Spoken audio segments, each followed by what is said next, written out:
Welcome to On My Way to Wealth, the podcast where busy Gen Xers can learn financial tips as they navigate life on their way to wealth. And now, please join your host, Luis Rosa. This episode is brought to you by Latin Excellence. Visit latinexcellence.com. That's Latinx, CELLENCE.com or latinxmovement.com to learn more and shop our merchandise. You are excellence.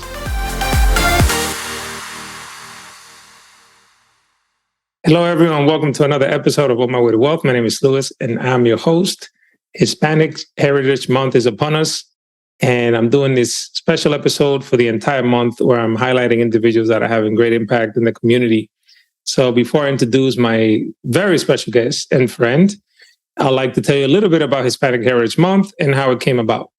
Hispanic Heritage Month takes place from September 15th to October 15th every year as a time to recognize and celebrate the many contributions, culture, and extensive histories of the American Latino community. It first began as Hispanic Heritage Week in 1968 and later on became Hispanic Heritage Month in 1988. Since then, the month has been celebrated nationwide through festivals, art shows, conferences, community gatherings, and much more. The reason it starts on September 15th is because it celebrates the independence days of several Latin American countries, including Costa Rica, El Salvador, Guatemala, Honduras, and Nicaragua on September 15th, Lindo, Mexico on September 16th, and Chile on September 18th. It also includes holidays that recognize Hispanic contributions such as Virgin Islands, Puerto Rico Friendship Day, which is celebrated in the U.S. Virgin Islands the second Monday in October. For this month, I'd like to highlight individuals who have made a great contribution in their chosen profession and the community at large. And today I'd like to introduce you to a very good friend of mine, Uziel Gomez, who is a first-generation college graduate, born and raised in San Fernando, California, where his parents migrated after leaving their native country of Mexico. Uziel's dad is a construction worker and his mom is a homemaker. Growing up in a low-income household, Uziel explored careers where he could serve as a resource to empower his family and community. He graduated from California State University at Northridge with a bachelor's degree in financial planning. He's currently completing a financial planning residency at a fee-only RIA firm and is passionate about helping people navigate their journeys to help them reach their goals. He's also a volunteer in the Blx Internship Program, which we're going to talk about, which helps promote diversity and inclusion for aspiring Black and Latinx financial planners with meaningful internships and fee-only RIAs. So without further ado, bienvenido, Uziel. Thank you for having me, Luis. Thank you. How you been? I've been great. I do want to start off by saying, I'm very excited to be here. I actually first heard about you when I participated in the FPA externship, and I immediately, you immediately became my hero. So just being here is a great honor, and calling you my friend, it's a great honor too. So thank you for having me. Oh, thank you. I am humbled. I appreciate that. Thank you very much. I'm glad somebody's listening to this podcast. Well, I appreciate you being here. So, yeah, thank you for sharing about your family migrating from Mexico and stuff. If you can tell us about that, tell me about your background and your upbringing. Yeah, so both my parents are originally from Morelos, Mexico. They came over 20 years ago. My dad's been a construction worker for as long as I could remember. My mom's been a homemaker for over 10 years. She worked at a warehouse prior to becoming a homemaker. I come from a low-income household. On paper, we weren't that really rich or wealthy, but I like to say it's like we were spiritually wealthy. We had everything that we needed. All the necessities. We had a lot of love, a lot of culture, and a lot of family unity. There were times where it was difficult to make ends meet, but there were a lot of times that we did prosper. We were able to go out. I am the youngest of 4 brothers. Growing up, I would have thought that would have been an advantage for me, but really, I'm the only one to have attended college, to graduate college. The first one to become to work in a professional setting. So it's been a journey. I try to give back to those within my community. I try to help them navigate through college, or I help them by creating opportunities that I wish I could have had. So I try to serve as a mentor to others. So really, it's been a great journey so far. I've been in the financial planning industry for about a year and a half now. I passed the CFP exam in March of 2021, and it's been a great journey. A little bit more about my background. I think it ties into great with the Hispanic Heritage Month, Luis. I did want to share with you. My parents are, excuse me, my mom's side of the family. I just found this out maybe a few years ago that my mom's great grandpa actually fought in the Revolutionary War. So that war that, like, that is celebrated in September 15th, that Independence Day.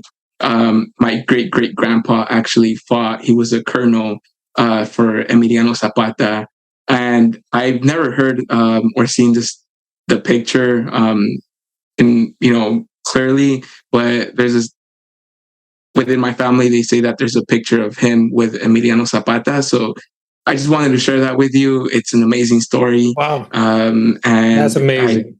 I wish I would have known that growing up, because it would have really tied in more into my roots. But it's never too late to take pride for what my great great grandpa fought for. Yeah, that's such rich history. I mean, I'm sure that would have given you a boost of confidence, that orgullo, that pride, right? Knowing that. Definitely, yeah. That's amazing. I love something you said initially, that although at times you felt like you were struggling to make ends meet, you still felt rich in other ways. And I think that's so important to recognize that wealth is not all about money. If you have money, but you don't have your health or spiritual, emotional, mental well-being, good relationships, then what good is it, right? Yeah, so I appreciate that perspective. Yeah, and a little bit more about that. Like, my mom and my dad, they always taught us to be that way, not be materialistic, because when you're a child, you don't understand what your family is going through. So there were times where, like, I asked for stuff. They explained that, there was some stuff that we couldn't afford. But they made me see the beauty in life, see that we still had other things and we were rich through that. So I'm really appreciative of my parents for teaching me that. Yeah, that's amazing. And, I'm happy to hear that you had financial planning as a major that was available to you, because when I went to school, that was not an option in my school. And I think it's unfortunate that a lot of schools still don't offer financial planning as a major. Most people probably don't know really what financial planners do, or they get lumped in with other people in the industry. And we have a lot of work to do to help educate the public and our families and friends around us. So how has that been for you, being the first of many in your family, right? Graduating college, having a professional job. And by the way, you should feel very proud of yourself to have achieved so much at such a young age, because certified financial planner designation is extremely hard to obtain. And for you to have passed that test already so young, it's amazing. Very impressive. So congrats on that. Thank you, Luis. Thank you. Yeah. So tell me, how hard was it, or how did you navigate just being the first of many? Like, did you feel kind of like some sort of pressure to be the one that helped, like, uplift everyone else around you? Yeah, there definitely was that pressure. I think my mom really made a big impact on where I'm at today. She always saw my potential. She was always harder on me to do good in school, to do good in just life in general. So she always pushed me, and there was a lot of pressure. Even today, sometimes I feel like I carry a lot of weight on my shoulders because I am the top earner in my household, the top earner amongst my siblings. So there is definitely a lot of pressure. There were times where, just even applying to college, it was a difficult moment. I didn't know who to go with to ask for questions. I didn't know what FAFSA meant. I didn't know how to apply for college. So there were a lot of new obstacles that I encountered that, my parents, they try to empathize, my brothers, they try to empathize and they try to help me out, but really like they didn't know what it was to navigate just getting through college. They didn't know how it was to navigate through college. A lot of the times they would see me just sitting down on a desk. They knew that I wasn't physically tired or anything, but like just mentally it's a big burden, and they don't understand that to this day. Like my parents just see me working. They think that I probably don't do anything all day. My mom has a sense of understanding. My dad doesn't know exactly what I do. My brother, last time he asked me, what do you do? Like, I just see you, sitting down on your desk all day long. And I'm like, this is what I try to do. He's like, okay, I still don't understand it, but sometimes it's like things that you can't explain until they've been in your shoes. And it comes a lot of like, I always tell them like, everything that I do, everything that I work for is with them in the front and center, and sometimes they do question some of the decisions I make. But that's something that I've always tried to explain, everything that I do is for my family and for my community. Yeah. It's interesting that you say that, because that reminds me, I had a similar situation when I came, when it was time for me to apply for college, right? My parents never even graduated high school. They didn't know English. They came from the Dominican Republic, and so did I at a young age. So when it was time for me to go to college, like we didn't know what a FAFSA was, right? The free application for federal student aid. Nobody knew how to fill that thing out, and you needed all this information from tax returns and stuff. Like I felt like I didn't have anyone to go to either, because my high school had over 4,000 students. So you could imagine the small amount of time that was allocated per student. Those counselors were extremely overworked, I'm sure. And to me, it was navigating another language. I had no idea. So I had to learn about all these things, which led to a lot of mistakes when it came to money, like student loans, for example. I actually over borrowed on my student loans, which I feel like some people still do that to this day, right? And I actually put that on my website, and I kind of make a joke out of it now. But in reality, I didn't know. To me, it was like, oh, free money, right? It's like, just apply for this loan, you're going to school. Like it was not that much thought put into how I'm going to pay this back when I graduate. And I remember getting checks back from the school, like after we filled all the information out, because between the over borrowing on the student loans and the financial aid I got, right, I actually got a check back. And I can definitely mismanage that money. I went to Cancun for spring break without a doubt, but these are the kinds of things that if you don't have anyone to sit you down and say, this is how this works, it can create quite the situation. Like in my case, I graduated college already in debt, not only from student loans, but also credit cards, because that was a novelty. Nobody had a credit card in my family. I got one when I went to college. The applications were inside the books, and I just applied for it. Hey, I got $500 credit limit. I think I wasn't even working in freshman year yet, and I got proof of this card, so that led to just a whole bunch of issues, mismanaging money down the line, to eventually learn, right? I never heard the word stock in my house, financial planner, life insurance, nothing, right? At most, somebody had a savings account, right? And that was the most I ever saw in terms of like moving money around, right? Having it was very common in the Dominican Republic. I remember people like, they called it like freezing your money, where you would put it was kind of like a CD, I guess, where you just get a high interest rate because you froze your money for a while. But that's it. Like nobody ever invested in anything. Yeah. Was that similar for you as well in your family? Yeah. So, and one thing I did want to point out, you mentioned that we didn't have like a guide to like really help us out navigating through college. I feel like especially in the Latino community, they're really hard on like, you have to go to college, but once you're there, it's like, okay, what now? Like, what do I do now?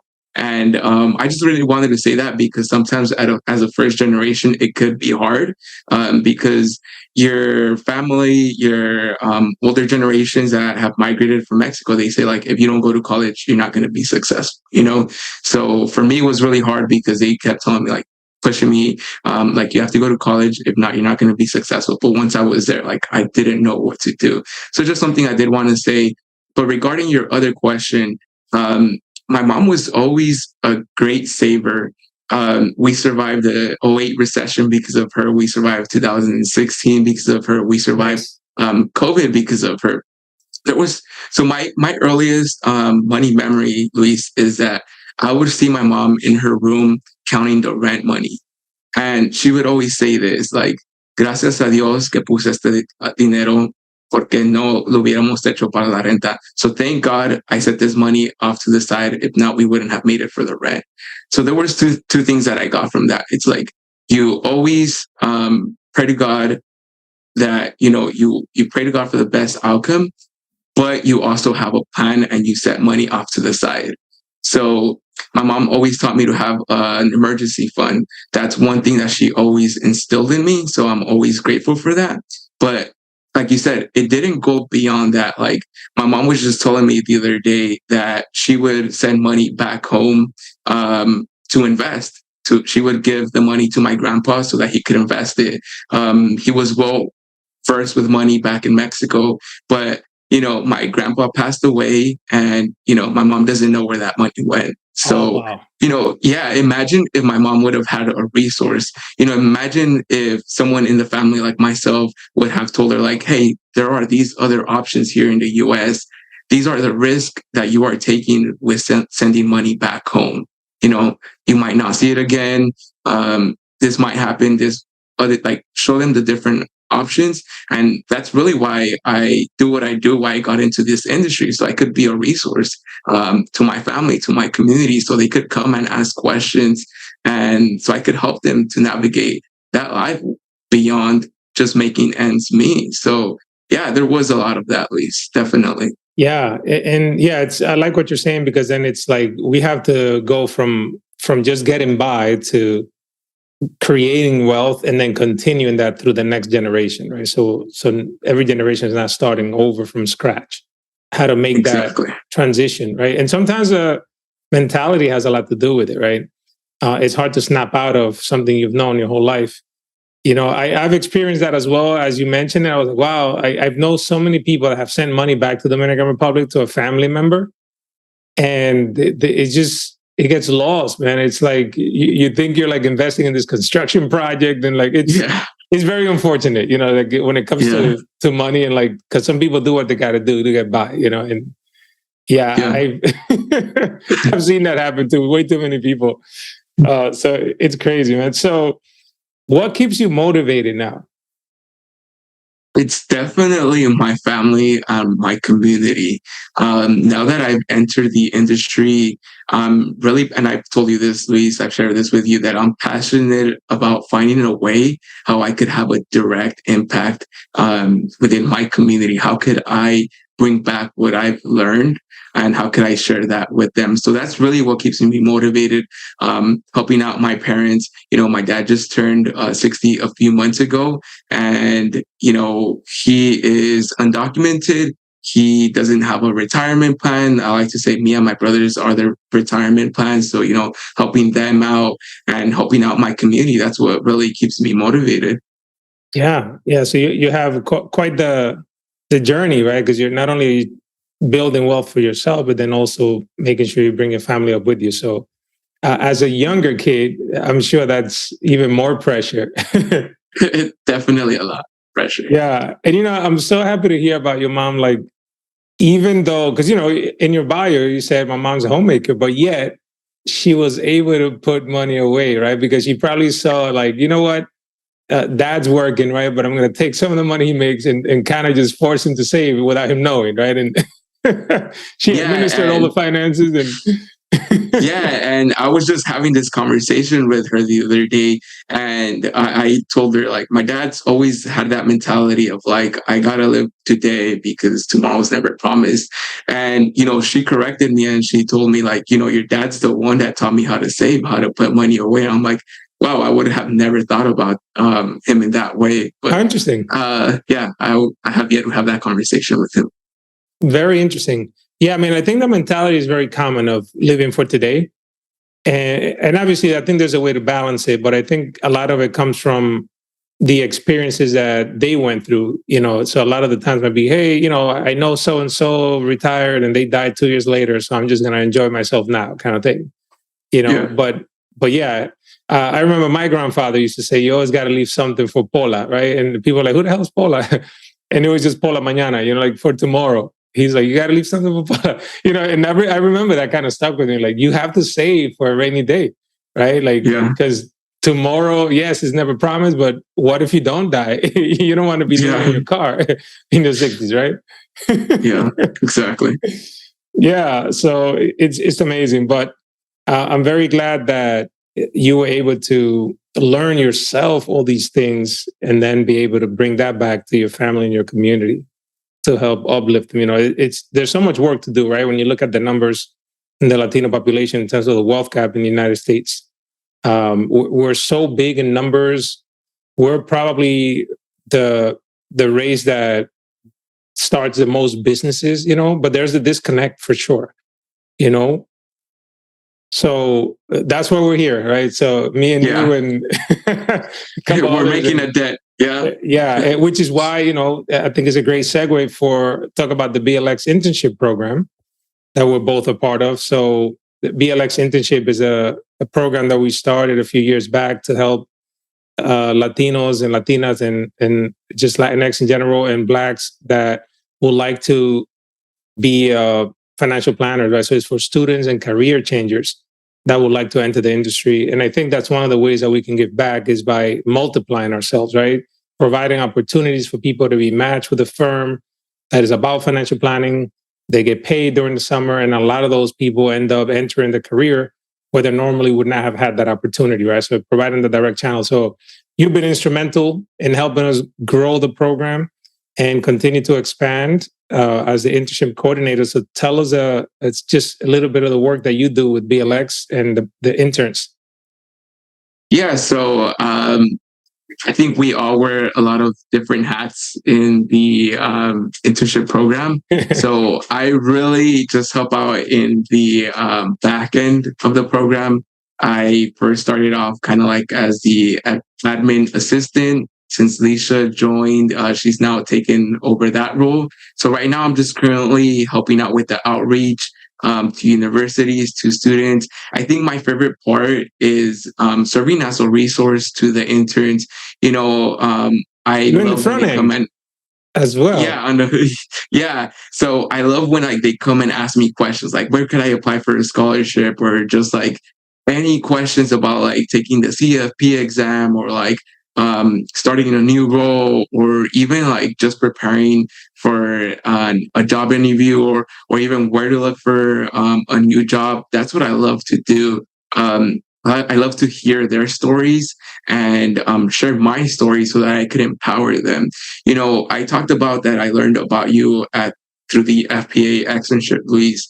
And prior to that, I didn't see myself in this industry. I didn't know that I belonged in this industry just because, it's a typical white male in this industry. And I didn't know, this industry could also welcome a young Latino. And until I saw you at the externship, I heard about your upbringing. I saw that you were very similar to me. And, you and others have paved the way for myself. So I think it's my duty to continue that and to help out others as well. So that's why I love to participate in the Blx internship, and I love being an open book so I could inspire others as well. Yeah, I love that. And we're very thankful, and I think that you're continuing to expand that road to success and opening more doors for others. And I'm sure you've already inspired some yourself, even if they haven't told you yet. I hope so. Yeah, without a doubt. No, absolutely. We really appreciate all the input and the work that you do. I didn't want to skip over you having already passed your certified financial planner exam, because I feel like that's such a huge accomplishment.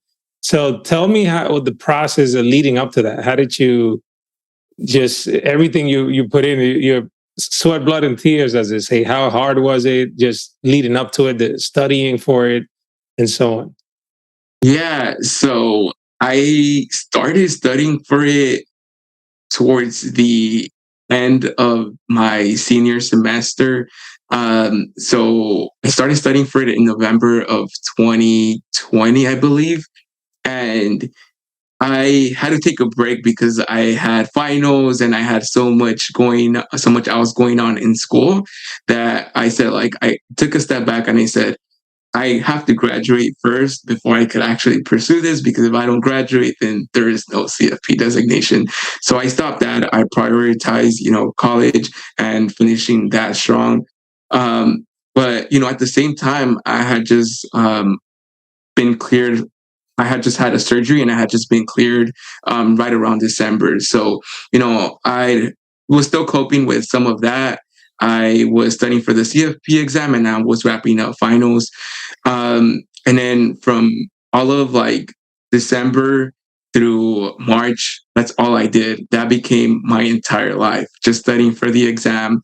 I was doing an internship with Inga Timmerman, which I do want to talk about her here in a bit. But I was doing an internship with her RIA firm, and like about a month and a half before the actual exam, I got COVID.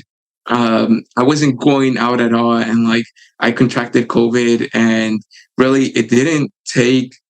It was maybe about 2 to 3 weeks until I got better. And even then I wasn't at 100%. So I had to take 2 weeks off from studying just because I had, a lot of brain fog. I couldn't really focus and I really had to prioritize my health at that point. And I remember at least like I kept saying like, you know what, should I just quit? Maybe I could postpone the exam to a later date. But I had literally months and months of studying, and that's all I had done I didn't go out, I didn't see friends. I told them like, hey, don't text me, don't bother me. I told my parents, I told my brothers, like, I'm not available for these many months. Yeah, don't bother me. Like, I went off social media, I like turned off everything, and like really like this became my entire life. So I overcame COVID and I was starting to feel better. And I told myself, like, you know what? I've already studied this long for me to postpone the actual exam. So the morning of the exam, I actually got a hotel just so I could be fresh and ready. I was so scared, at least the night before, that I think I slept maybe like an hour or two, Wow. to be honest. Yeah. So I went into the exam. That morning was like so hectic, but I made it. I remember texting my mom. I was like, Mom, pray for me because I'm not sure if I'm going to pass this. I wasn't confident when I was actually in the actual exam. And, I had that feeling. I'm like, you know what? I'm just leaving it in God's hands. And once I click, submit, it said congratulations. At that point, yeah, amazing. It felt so great and relieving. At that point, I was going into the exam so burned out that I was mentally prepared, but like my whole body was just fatigued. I was tired of months and months of studying. What was hard for me, at least, and I wouldn't recommend it for anyone else, is like that I couldn't take breaks. I couldn't take breaks because even when I took a break, the exam was the only thing I thought about. Mm-hmm. So, my best advice if you're taking the exam is learn how to take breaks and just focus on what you're doing. Because, going into the exam, I was really fatigued, and I did the Dalton review course, and there's an instructor had told us like, if you feel like, you get you get the cold feet, just trust your instinct. So that's what I did because I knew I had studied, I knew I had prepared well enough for the exam. So that's what I did. I trusted my instinct and, I passed. Yeah, that's amazing. Very impressive. And it's still 7 hours, right? 2-3.5 hour sessions. Yeah. Yeah, it's brutal. It's a beast. And I remember you do the first 3.5 hours, you have a 45-minute break. And when you go back, you can't go back to the first half. Like then you start fresh with the second half. So it's not like you can go to the car and like, see something in a book or something and go back and try and change your answer or something. But I do remember, I did the Dalton review as well. And I remember one of the instructors told me what you mentioned. It was like, look, this is going to take over your life, basically. It was like, this has to be like either your number one priority or maybe number two for that period of time when you're like really studying for it hard, right? So that's a word of advice for sure. But I like what you said about taking breaks because you could also burn out and then that's not healthy either. Right. So you got to make sure you space it out and not have too much going on, because this is going to require a lot of concentration and dedication and hard work. And then in addition to having passed the exam, obviously you did all the coursework leading up to it, which is a total of 5 classes at the time. I think maybe they expanded another module now for behavioral science. Yeah, I believe it's fine. And then you also, on top of that, need to get a certain amount of hours under your belt in order to then eventually be able to use the marks. And you're close, right? I'm like, the last time I checked, I think I'm like 230 or 240. I keep hitting the refresh button, and I did my math, and I should have it by like mid-October, late October. So that's amazing. I'm just, it is. I'm just looking forward to it. It's a great feeling. It's so funny though, because I remember how hard I worked for it. The great feeling I got when I saw that congratulations printout, right? And then I had to wait for them, because there's like a whole process. Once you submit everything, and eventually I got my certificate in the mail. And I always laugh about this because, believe it or not, my certificate is still in the same little tube that they mailed it to me. And I took it out once just to see it, right? But like, I've actually never hung it up. Oh, wow. Why is that? Yeah. Well, I think one of the reasons, because I happen to move a lot, right? I moved across the country, right? I moved from New York to Vegas to now California, several places in those states. And I felt like, I guess we were never just settled, like, I'm moving in 12 months anyway. Like, why unwrap this thing and put it on the wall? I guess that's probably my mentality. But eventually I will get me a nice frame and put my CFP certificate. So at least I can see it, right? Because I definitely worked hard for it. So what advice would you have for those that want to follow in your footsteps, come into the financial planning industry, maybe eventually become a certified financial planner professional, so on? Where should they start? Well, definitely if you haven't taken any coursework or if you haven't taken any finance class, I would say like reach out to a professional. I'm always open to talking to people that are looking to get into the industry. I know Luis, and we're just like, I think in the profession, we're just really helpful, and we're more than willing to take some time to meet with someone that is looking to get into the industry. So I would say like reach out to a CFP practitioner, reach out to me or even to Luis. And, that's a good start to see like, is this something that you want to pursue? Start maybe with a finance 101 class or like personal finance. And that's a good way to start. I would say like, see if you really enjoy it. And I'm really big about pursuing something that you're passionate about. So if you're really passionate about something, like just go out and do it, create your own opportunities. Feel like I've created so many opportunities for myself, and I've, capitalized on the opportunities that have came my way. So just go out. Don't be afraid to network. Don't be afraid to put yourself out there. I think that's the best advice I could give someone.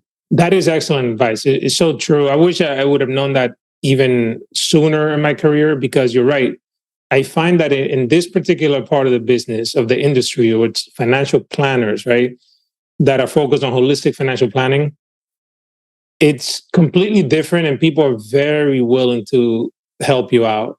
And like the CFP board has a mentorship program, and the Financial Planning Association as well. You can get paired with a professional who's been doing this for a while and then guide you in the right direction. Because unfortunately, in our career path, it's not like directly set in stone how to go about it. There's so many different ways to enter the industry. Is one of the things that we're trying to change with the Blx Internship Program, just by providing a direct entry point.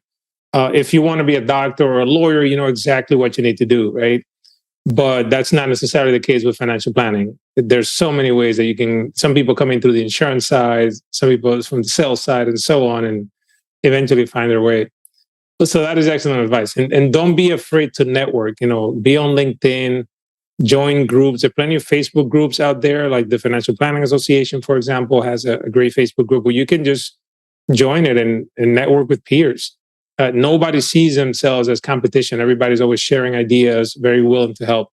And it's a great opportunity. I think one of the major benefits I've gotten from going to like industry conferences, for example, is just the people I've met, other planners that are so open to just, hey, let's hop on a study group. Here's what I do. Here's my fee structure. Here's what I do in this scenario. And it's just so amazing.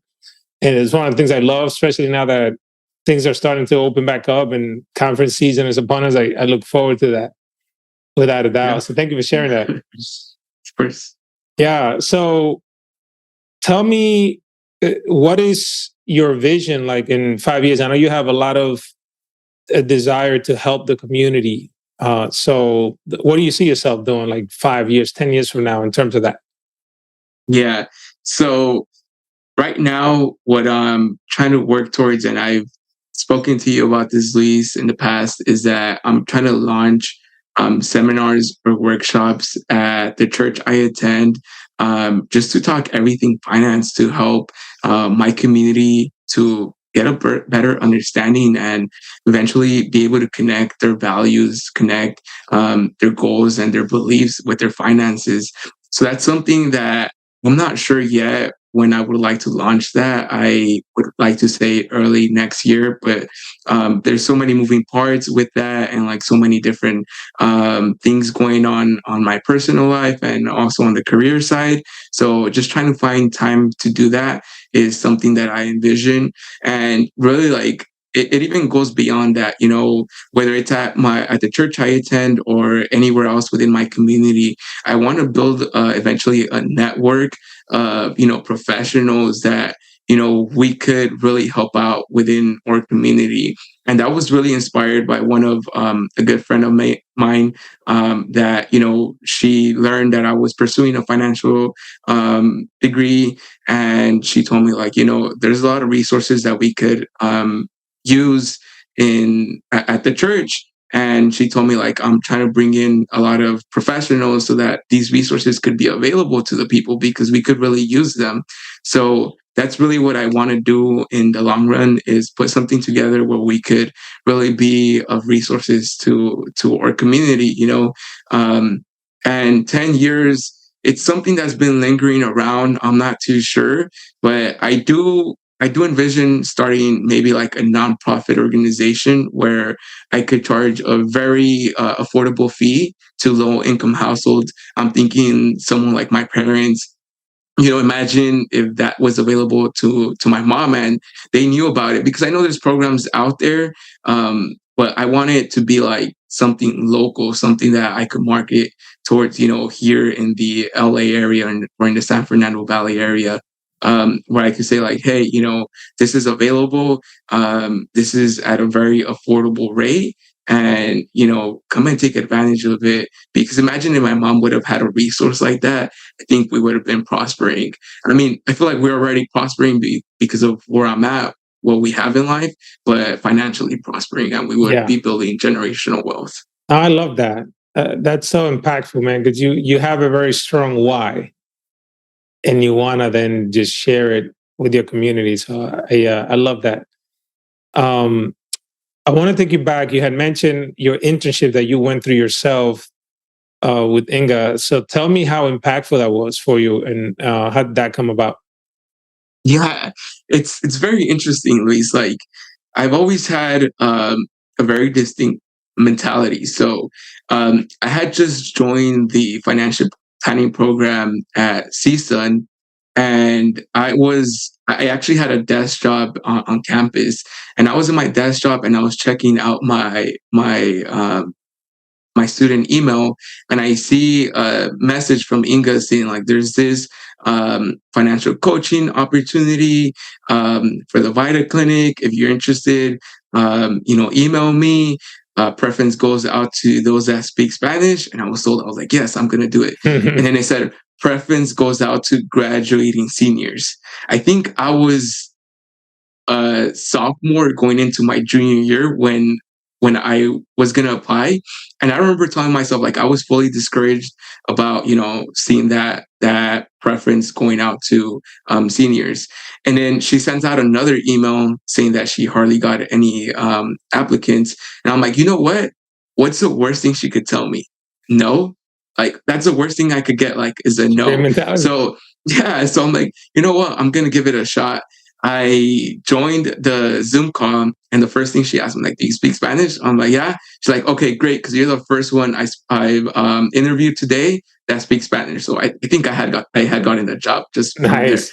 And it was like, for those that don't know, VITA is the Volunteer Income Tax Assistance Clinic, where they prepare taxes for free for low income households. So at CSUN, there's a very strong presence within the Latino community. So they needed someone that spoke Spanish. So, kudos to Inga for giving me that opportunity.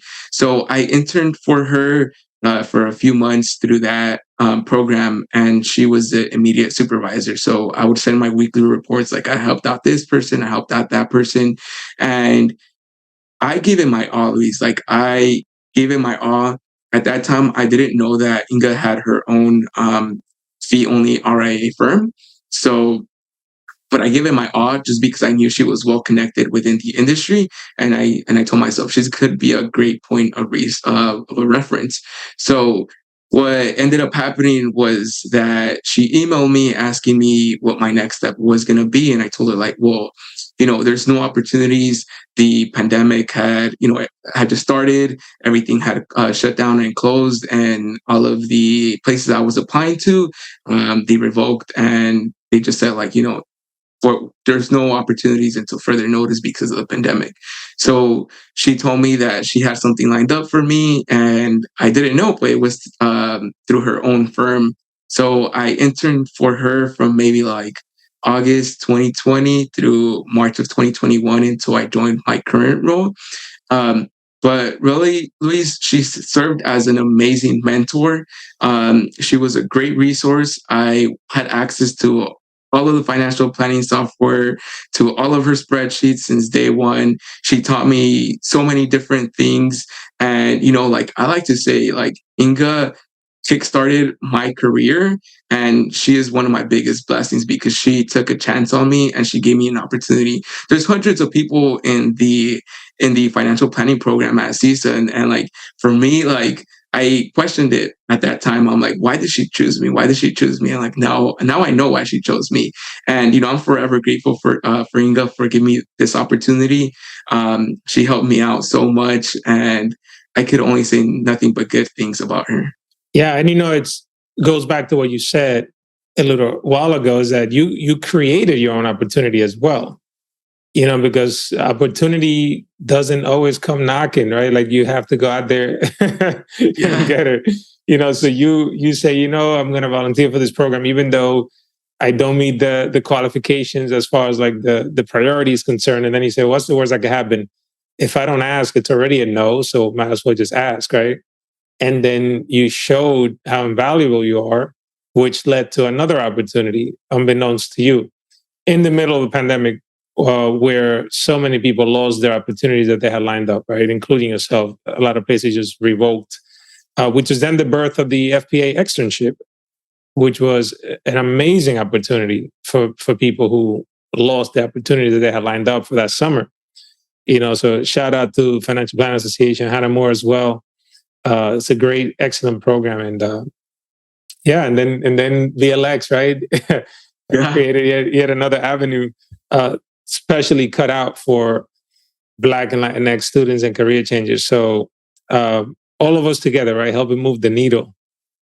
Yeah, and that's one thing I like to say is, like, imagine there was hundreds of Ingas out there, then there'd be more of us, there'd be more of me entering the industry. So that's why I like to participate in the BLX program, because, like, that's the way I could repay back Inga, by bringing someone else into the industry, by helping someone else kickstart their career, and pay the way forward to others.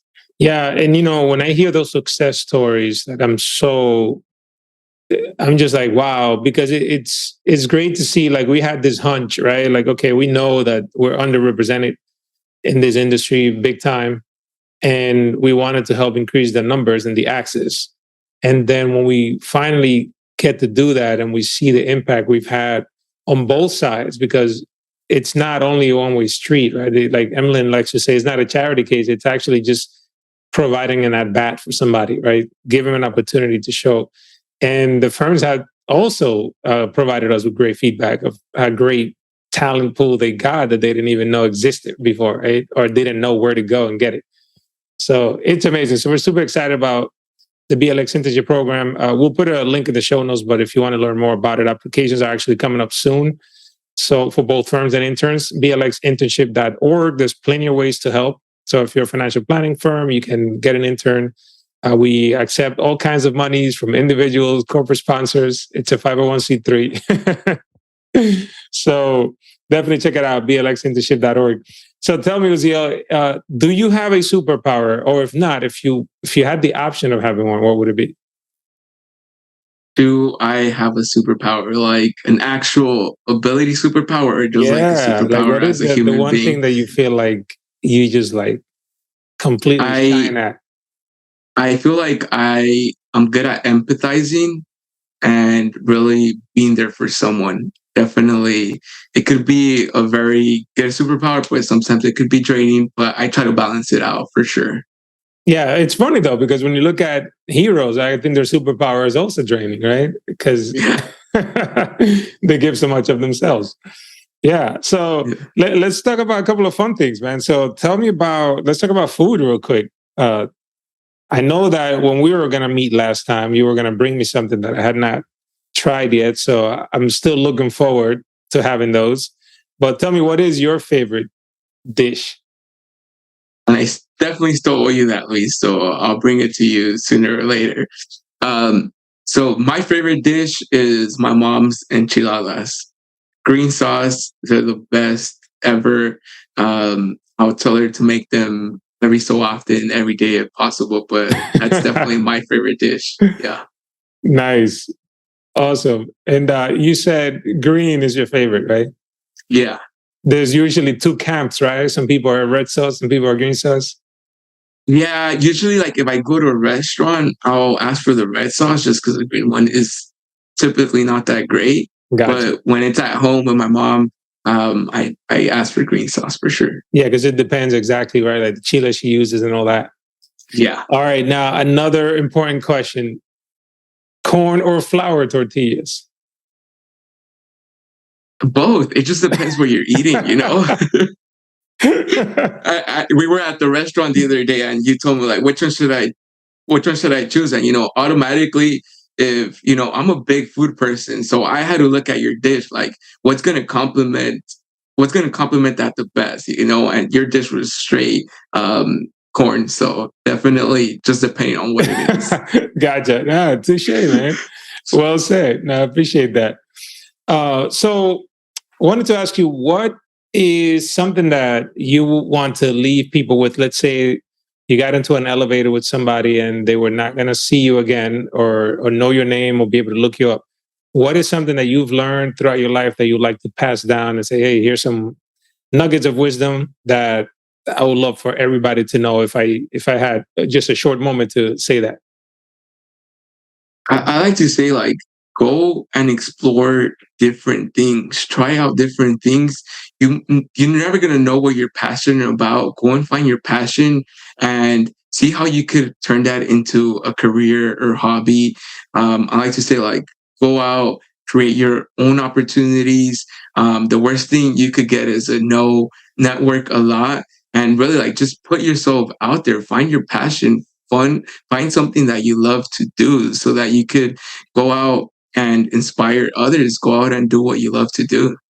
Yeah, I like the concept of turning your passion into a career because I find that so many people like are so unhappy at their jobs.